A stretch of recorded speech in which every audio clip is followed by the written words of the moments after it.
Hello, everyone. Good morning or good middle of the night, probably for the most of you.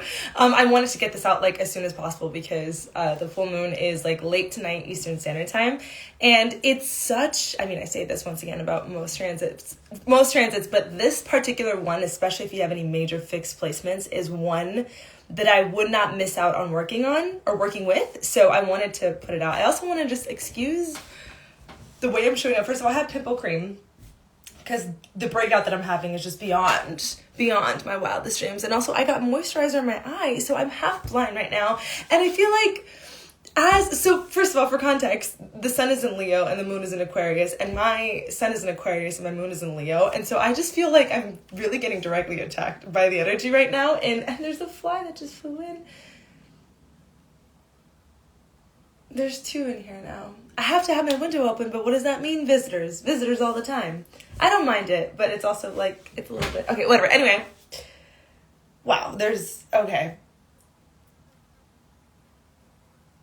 He flew out. Okay, so once again, I want to talk about this full moon because if you have any major fixed placements, right? So Saturn, oh my God, Scorpio, Taurus, Aquarius, or Leo, and any major parts of your chart, you're really going to be feeling this, or you probably have been feeling this. This honestly was a year of a lot of transformation and change for major fixed placements, which is beautiful in theory, but also can be overwhelming because change means death and it means ripping off skin that you've outgrown, and that can be uncomfortable but also exciting. So this particular full moon is significant because it's making some pretty harsh aspects. So it's conjoining Saturn, right, the planet that rules restriction, and ultimately that sobering moment of recognizing how you may be standing in your own way or how you aren't aligning with your fullest potential, your fullest power.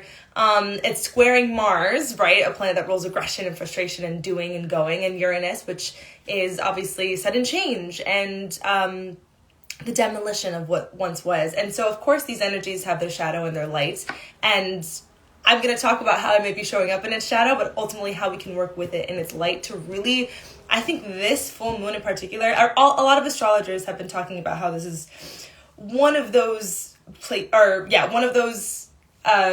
transits that probably the most malefic of the year. But I think that if we work with it, it's actually one of the biggest breakthrough opportunities for us. But overall, this can be a really frustrating transit because it's sort of calling for us to confront where we're at in our journey, right? And as I mentioned with the journaling prompt that I shared, when you are sort of reflecting and when you're in that period of what's going on, you can, in the same breath that you celebrate how far you have come, you can also confront how far it is that you want to go. Mind you, the journey is never ending and there is no arrival, but if you know that there are certain things you're calling into your life and you're seeing them at a distance, maybe because of circumstances or limiting beliefs that you're still feeding or whatever the case may be, whatever is keeping you at a distance from them is really going to be something that you confront right now. But ultimately, in the same breath that you celebrate how far you've come, this is going to be a beautiful opportunity to recommit to what do I need to do in order to get there. The thing about it is that obviously we have so much fixed energy right now. Venus is in Leo, obviously this Aquarius full moon. So what's beautiful about fixed energy is that they're very logical and they're fixed, they're stubborn, but ultimately they know how to make things practical. And so while we've been in a lot of just Neptunian dreamy energy of thinking about the biggest possible version of our lives, right? I think astrology is a story, and so everything that's kind of happened thus far has really been an introduction to just forcing us to witness the largest version of our lives. But now we're at the part of the story where, okay, now how are you going to commit to it? So what I would invite you to do, especially under the energy of Aquarius is the most solitary sign. We love to be alone and in our own company. And I've personally, upon traveling, I've been recognizing the fact that a lot of my time recently has been spent amongst people, and that's been great. It's been really healthy for me, but I'm I need my alone time right now. So if you can gift yourself solitude today, tomorrow, maybe, as much as you can this weekend, gift yourself time to be alone and really sit with and be fully honest. Most fixed signs, they don't sugarcoat. They're very immediately, they're direct and they're very, they're honest. So be fully honest with yourself of what has to go? What can I no longer feed?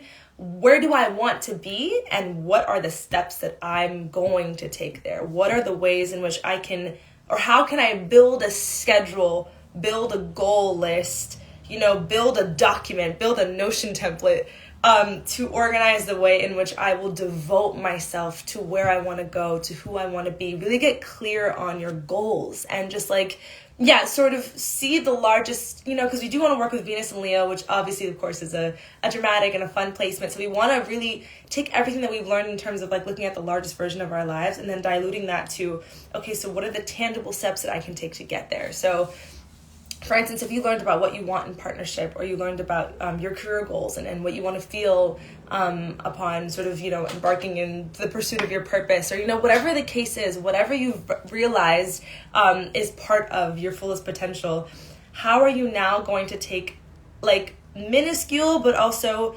significant every single day steps towards realizing that? And that means just building a schedule, building a daily commitment. For instance, if you have, and the thing about it is that, yes, this is, especially for fixed signs, this is highlighting a lot of external goals, but this is also highlighting the goals that we have internally. How do we want to begin feeling in our bodies, in our minds, in our souls, in our spirits? So for instance, I've been all day, I'm going to spend more time alone today, but I'm going to I've been writing out a game plan of this next era of my life, what I've learned so much in these past year, but ultimately these last 3 months of death and destruction and decay, what I've learned about what matters to me, what's important. It's not necessarily the career goals that I had, but now I just know how fulfilled I want to feel in the work that I'm doing, and now I'm going to commit every single day to making sure that I create from that lens of purpose. And I've learned so much about what I want relationally, what I can no longer feed, attachments that I've had to someone and something that just is dead and is not feeding me back, and taking that awareness of what I want to feed that to myself and devoting every single day to the ways in which I can feed that to myself. But ultimately, the main goals I've really had is how I want to feel my sense of self-worth. What is a sustainable ground that I want to root my peace in? What do I want to think every single day? How do I want to feel about myself? And making sure that I build a routine that honors that. So that means meditating every single day. That means dancing every single day. Thank you for joining. That means doing whatever I know will upkeep my spiritual hygiene to devote myself to that goal. So get really, really clear on, like I said, so in summary, get a very, very, very clear vision of what the most delicious version of your life is, what you have learned in these very tumultuous few months, especially major fixed placements, what you have learned about what the most delicious version of your life is, and dilute it to tangible steps that you can take to get there, and be radically honest with the ways in which you have perhaps fed your own sense of stagnancy. But ultimately know that you can celebrate how far you have come while being really radically honest with how much more you need to go in order to get to the next checkpoint. Because like I said, the journey is never ending. But if you know that you want to arrive at a place where there is a certain insecurity that no longer is bugging you, or where you're at a certain place of security with your work, or you want to hit a milestone in your relational dynamics, or whatever the case, whatever the next checkpoint is for you, make it a commitment to devote yourself to building a structure and a routine that honors those steps and that honors getting closer to it. So let me see what else. So yeah, like I said, this transit can be frustrating because it is a sobering moment to, like I said, confront where we're at. But if we work with it, this is one of those transits that I think is going to be the most radically a breakthrough, right? Because anytime we have Uranus playing a role, and of course Aquarius traditionally is ruled by Saturn, but also Uranus, it's that change, it's that sudden change. So if you have been obsessing over a person or super attached to a thing, this may be the transit where you wake up and suddenly it's out of your body, because suddenly logic has kicked in and said, this no longer feeds your worth and it's time. It's just time to devote yourself to embodying the outgrowth of this. What else do I have? Yeah, you're being shown the practical steps needed to get to where you want to go, and not only being shown those practical steps, but being invited to integrate them, knowing that if I need to get to this certain place. Oh, your moon is in Aquarius. Oh, you're really feeling this. Yeah, my sun is in Aquarius, so I'm just oh my God. Well, you've probably been feeling this for a bit, honestly. I mean, So Taurus, Scorpio, Aquarius, and Leo placements have been just under the ringer, especially with Saturn being in Aquarius. We've been so forced to confront so much of how we have diluted our potential. And what's beautiful about this transit is that everything that we've learned up until now has been sort of seasoning and awareness of, okay, if this is where you want to go, today is the time to say, how am I going to get there? And sometimes how you are going to get there means, how am I no longer going to be taking steps backwards? So that means no longer texting a certain person, or stalking their Instagram stories, or no longer feeding insecurities or showing up for friend groups that don't actually feed you back. Really just getting clear on, what am I no longer going to feed in order to get closer to where I want to go? So yeah, you're being shown the practical steps. You can feel restricted right now. So this can be one of those moments where you feel like, I expected there to be more change right now. And usually that's the feeling that comes right before a major breakthrough. Like, you know that photo that's like the guy mining and he's like giving up, and like had he like pushed through like maybe 2 more centimeters, he would have hit all the gold. That's exactly what this energy is. You could be feeling frustrated of like, I expected to be in a certain place, feeling a certain way. I expected to have manifested this thing. Fuck it, I'm done. And you walk away. That's what the energy of this is. But it really is a call to like, no. How are you going to make sure that you feel strong enough to push through those last few centimeters and really get to the goal that you've been searching for? Like, how can you... what do you need to do? How do you need to rehydrate? How do you need to feed your energy in order to get through those last centimeters? And that feeling of frustration always comes right before the breakthrough. So it's just so important that you spend time alone right now. Please, if you have any life full of distraction or people, that's beautiful, but like, commit to your solitude right now, at least for today, at least for the next 48 hours, and really get clear on, all right, what do I need to do to rehydrate to myself, to re-energize myself? What do I need to stop doing? What do I need to commit to doing? Meditating every day, eating clean, moving my body, making sure that my energetic flow is consistently fluid. Like, yeah, just getting clear on what needs to go in order for you to get to those last centimeters. So yeah, revolution of infrastructure is something that I read on Twitter, and I think that's a beautiful way to put it, in terms of like, yeah, we're breaking down the way that we show up for ourselves every single day and making sure that it honors where we want to go. Or rather, making sure that we are cultivating a safe space for what we want to arrive to us. So if you recognize the fact that you've been repelling your desires because you have been stuck in outdated themes or stories, it's time to, just revolutionize that. Sit in solitude, reflect on what needs to change in order for you to get closer. Remember that Saturn... Oh yeah, so anytime, these are the last few points, I've been talking for so long, but this is like such a crazy transit. Anytime, of course, this moon is conjoining Saturn. Anytime we have a Saturn transit, Saturn always rewards us for our hard work. It's like the hard stepdad that like shows you through tough love. So yes, we are sort of harshly confronting the ways in which we are the problem, but it's worth noting that if we show up and if we continue to mine through those last few centimeters, and if we really choose to embody the change that we want to see in our lives, Saturn will always reward you. So just know that like devotion to self right now is within your best interest, because Saturn is always watching.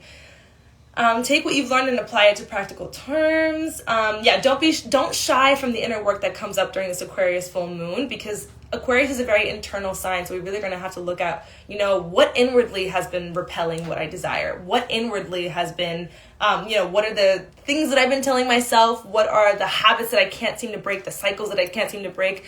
How have I been feeding my own sense of stagnancy? And confronting that, because understanding that our inner world reflects our outer world, and so the external things you desire are immediately reflective of how you've been feeding and nurturing what you feel deserving of, and how you have been showing up for yourself. Saturn is a tough teacher, but he will reward you when you put in the work that reflects the reward. So just put in the work. Right now is like, it's time to tie up our bootstraps and like sit down and be like, I want this home. I want this sense of freedom. I want to be free from this attachment, free from this dynamic. I want this thing, and I want the feeling behind this thing. What am I going to do to get it? Thank you for joining. And that's basically it. But if anything, it's really just like reflecting on the external implications and what needs to happen internally. And Aquariuses are solitary creatures, so it also means recognizing the fact that you need that alone time right now. So spend as much time as you can alone. And then the last thing I'll read from Twitter is the full moon in Aquarius is most potent for Taurus, Scorpio, Leo, and Aquarius placements, coming with the call to break free from stagnation and the comfort zone, thus representing a time of breakthroughs, radical and innovative changes that will make you rise to the next level. So I'm barely surviving this one, but I'm honestly so excited to really, cultivate a game plan where I am living in devotion to what I desire. So with that being said, I am going to save this live, yes, so you can find it on the page. I'm so glad it resonated with you. I mean, of course, as an Aquarius moon. It's 10 a.m. my time, but it's like very early or late for everyone else's timeline. So I didn't think anyone would be joining live, but thank you for joining. But yeah, this will be available to you. I also shared a journaling prompt on the page. How can I commit to the changes that I want to see? How can I live in devotion to what I desire? So I hope that serves you. And I will see you next time. And if you ever want to do a one-on-one, you can reach out to me. Bye.